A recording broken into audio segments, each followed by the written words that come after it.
Thank you all for coming out on a very cold and wintry day. I know it's the holiday season. You're all very busy. There's a Niners game. Thank you very much for coming out. Today we're going to take a look at who we are as a chapter, what you can get out of JETAANC, and then we're going to talk a little bit more concretely about how each of you can get involved. So just by way of introduction, I'm Mark Fry. I'm the President-Elect. I'll be taking over in January from John DeZita, who has ably led us for, is it 3 years now? 2? 3? Yeah, 3 years as president and then 1 as vice president before that. Oh my gosh. So, yeah. I was thinking the other day that I've actually been involved with the Alumni Association longer than I was actually on the desk. That's when you know that, yeah, you're a dedicated member. But John, thank you so much for your service, and it's really huge kutsu to fill. That may be my only bad Japanese today, yeah. So I was in Kumamoto from 2002 to 2006. As you can see, I know we have a nice Kyushu Mafia in attendance today, so we'll dominate this chapter next year, for sure. Today we're also going to hear from Xander Peterson, and I'll let him introduce himself, or Xander, if you want to say a few words. Yeah, I'm the JET program coordinator here. Was in Miyazaki from 09 to 12, and I'm going to talk about kind of the concrete details later on about different kind of events and activities and ways that you can hopefully get involved. Thank you. And last but not least, Theresa Takahashi, who's on our board of directors. Theresa. Hi, my name's Theresa. I was on the JET program in the early days. I was an ALT for a year and a CIR for 2 years. After the program, I lived in Tokyo, New York, and here. And JETAANC has been a great way to move into a community and have make friends who have been through similar experiences as you. So a really nice community to get involved in. Thank you. And I just want to recognize we have other board members and board members and officers. Okay, yeah. So we have Ryan Moore from our board. Hi, I'm Ryan. John Branderhorst. And our newest member, Brendan Geist, in the back on camera and bongos.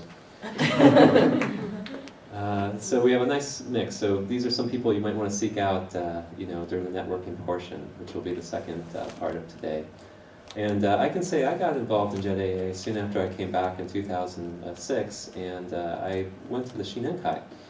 And there I sat next to Ryan Moore, who pretty soon found out that I had some InDesign skills, and said, might you want to take over the newsletter? And I said, I don't know about that. And then he gave me about 3 drinks. And then suddenly I found myself being newsletter editor. Yeah. But it's, I've been with the organization, I guess, for about 6 years now, and it's really enhanced my personal life, my professional life. I was new to the area. It was a great way to make a lot of friends and be able to do some cool things. So, thank you, Ryan, for getting me drunk that night. Thank you. I'll get you drunk anytime. All right. So, first of all, who are we in a nutshell? We're the Alumni Association of the JET program. And we really have one of the largest groups, chapters in the world. I mean, we have 2,800 people and counting just in Northern California and Nevada. I'd say the majority are in the Bay Area. So it's a really great local network. We are an official 501c3 organization, and not every chapter is. In fact, just a handful are. And this is really important because it gives us a certain status. As far as the IRS is concerned, it means people can make tax-deductible donations. We can do fundraising. It really took a lot of effort of kind of our four fathers, or 4 people, our founders, to set up, and so we really owe them a lot for that. And like I said, one of the largest and most active chapters in the world, so it's good to be here. Bay Area is the best anyway, let's be honest. What's our mission? It's really twofold. First is to aid all of you and to give you assistance and support and a nice network. And I put personal and professional goals because a lot of organizations just focus on one or the other, but JETAA is great because you get both. And then, looking outward, we all really, I think, believe in the mission of the JET program. And so phase one was we were kind of cultural ambassadors for America and Japan, and now that we're back here, it's kind of phase two of the program, which is sharing Japanese culture with Americans.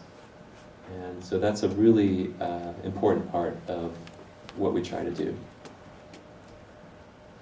Profile, what are the characteristics? What's the kind of look and feel of our group? It's grassroots, which means it's not top down, it's kind of what people want to do, and it springs from that. And person to person, we're all volunteer, 100%, the board members, officers, everybody, which is kind of great, I think. There is a real spirit of fellowship, and again, you can always find that in like professional organizations, but it's like just a lot of good person-to-person friendships that develop. Friendly and fun. And I think if you look at these words, it really captures what the JET program is and kind of what we liked about the JET program as well. It's not that formal, it doesn't have a huge hierarchy, and it means there's a wide latitude for what you can do. Maybe if any of you have questions along the way, please just raise your hand. Okay, so what can you get out of JETAA? One is an extended network, and it is extensive. Like I said, 2,800 just here in our area. We're one of 19 chapters across the U.S., so we're really plugged into this national organization. There's 28,000 alumni in the U.S., and I saw something recently in an article that said basically 1 in 1,000 adults in America were a JET. Which is kind of crazy when you think about it. So it's kind of showing the network you can tap into, if you want to. And then 55,000 worldwide. We're being more and more global. A lot of us work for international companies now, and if you ever take a business trip to Sydney, to Tommy Timeshare, I don't know. And we'll keep growing. I mean, obviously, new jets come back, and we've been growing for 25 years, and hopefully for many, many more years. Why you should join or be active, really, because as Andrew pointed out, it's kind of like your college alumni association. You don't get a choice. You're already a member, So how do you become active? Tap into this huge network. I mean, that's a great reason. Build your resume. I mean, I have a whole entry on my LinkedIn and my resume because of these awesome things and helping to manage a chapter with a certain budget and a certain membership. It looks really impressive. Keep your connection to Japan alive, and I think we're all looking to do this. I mean, we had such an intense and great experience over there. It's like, how can we keep that feeling alive when we're back here? Give back to Japan. I don't have to tell you, I'm sure you all felt like I did at certain times, that Japan was investing in me. Obviously a nice salary, a lot of help and support.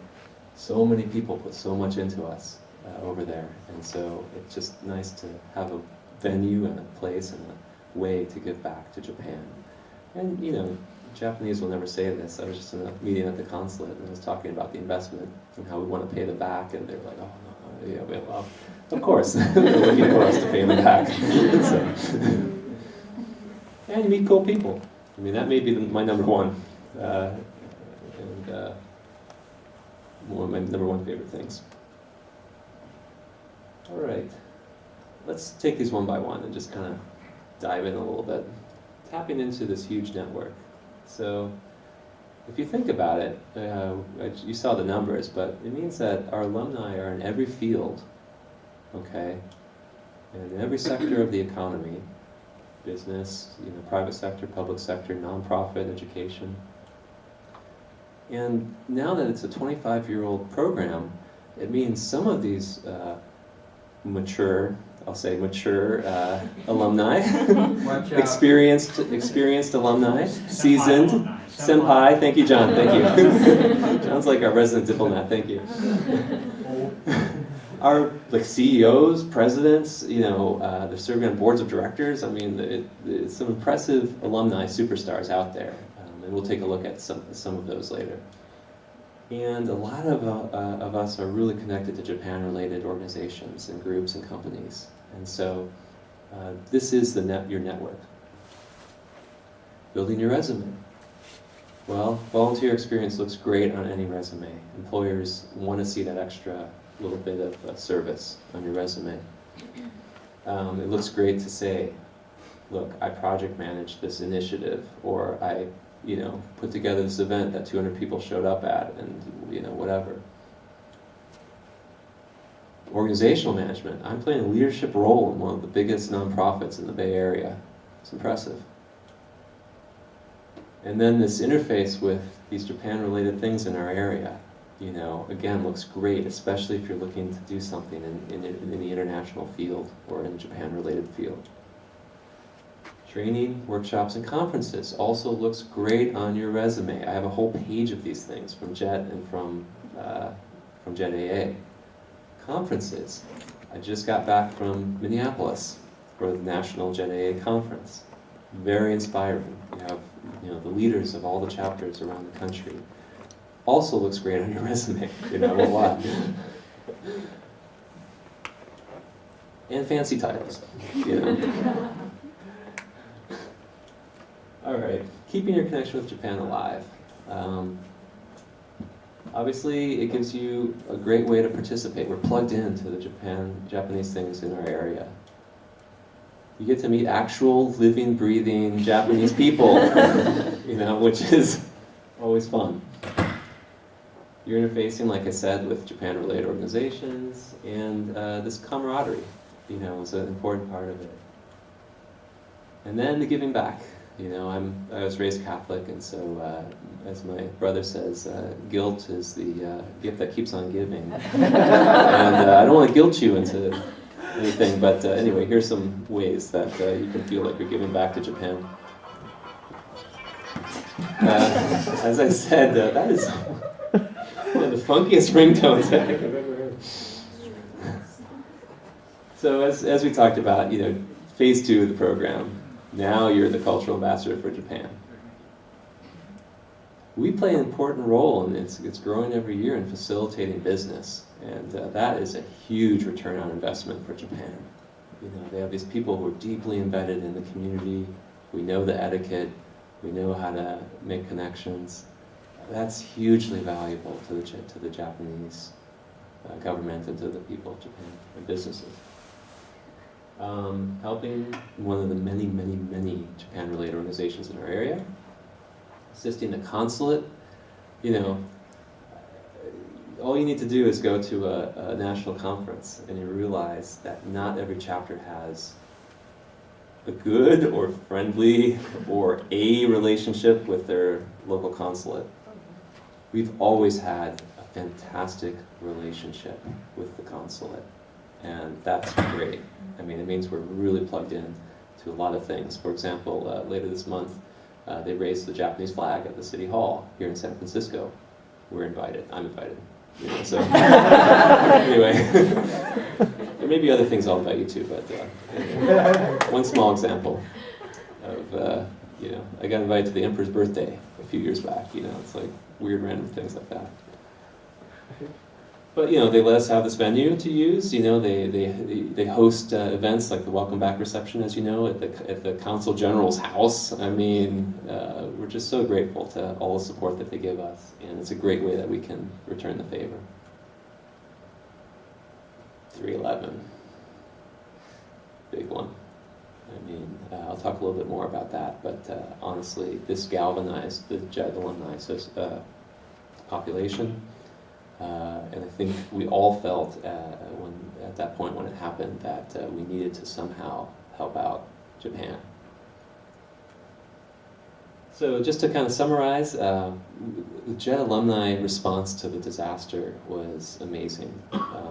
And I helped organize part of it. I, saw what was happening. A lot of people in this room organized amazing things.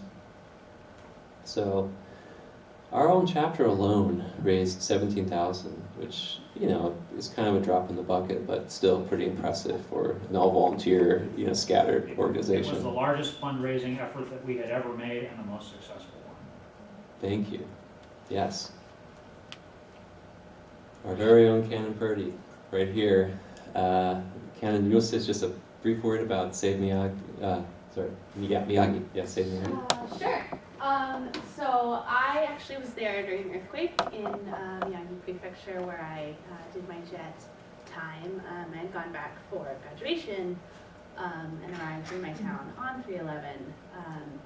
So when I got back, a lot of people I got on news and it was kind of a big deal. So a lot of people wanted to contribute to the my community and the students, and they didn't know if they should really give to the Red Cross or how could they really impact my specific community. So I started Save Miyagi.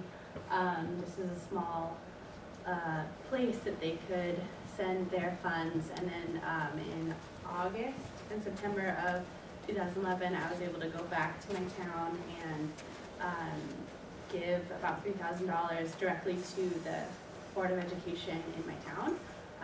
So that was really successful and great way to give back to my community. Thank you, Canon. Yeah, I mean, just one example of one of our superstars. I mean, truly great. And then our local alumni here, Alan Mockridge and James Foley, participated in something called Tohoku Homecoming. So they're both from that region, and they were part of a very highly selective process to go travel around Tohoku and blog and write about it and get the word out to people about what's happening there and how people can help out.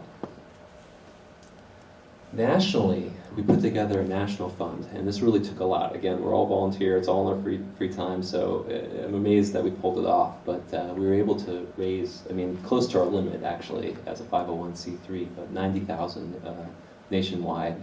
In addition, alumni were raising their own money through other groups, and I think now it's probably closer to like $500,000 that alumni have raised just in the U.S. And the thing is, this March it's going to be the 3rd anniversary of the disaster. I had the privilege of meeting with 9 leaders of NPOs in Tohoku that came to visit San Francisco, and basically only 20% of NPOs still survive from the time of the disaster. They're facing capacity issues, fundraising issues, logistical problems, all kinds of challenges. The message is there's still a lot more that we can be doing for Tohoku and Japan.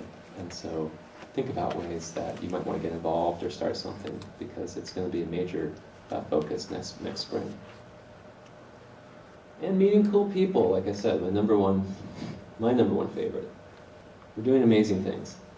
And so I'm going to actually turn this over to Theresa to talk a little bit about all the cool things we're doing. Thank you, Theresa. Alrighty. Being that this organization, our organization has been, the JET program has been around for over 20 years, so of course, we're out there in all kinds of fields. Given that, the program itself recruits like really Yankee go-getter types such as yourselves. It's only inevitable that after we all come back from the program, we get involved in different ways.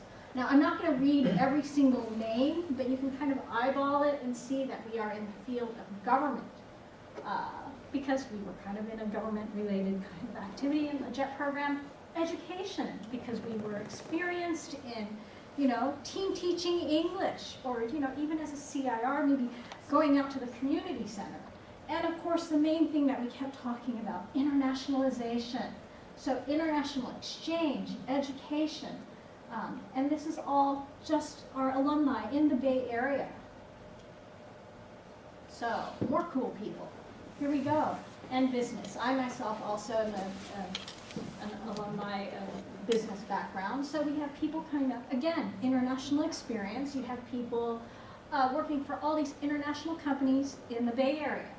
And part of that is taking your creativity and working in the design and arts, and specifically international business, things that are, I guess, deliberately internationally linked, and of course, nonprofits, because we're coming back. JET Alumni Association is a nonprofit organization, and we have people also in other large nonprofit organizations. And just to round things out, we've got people in healthcare as well. So here we have more people that are involved in bigger, more diplomatic kind of positions in different fields. And again, because there's over 20 years of alumni, people at all different levels. So you could potentially be going somewhere and being interviewed by a JET alumni. So you want to be careful about how you fluff your experience. But then at the same time, they can also appreciate your experience and what you went through.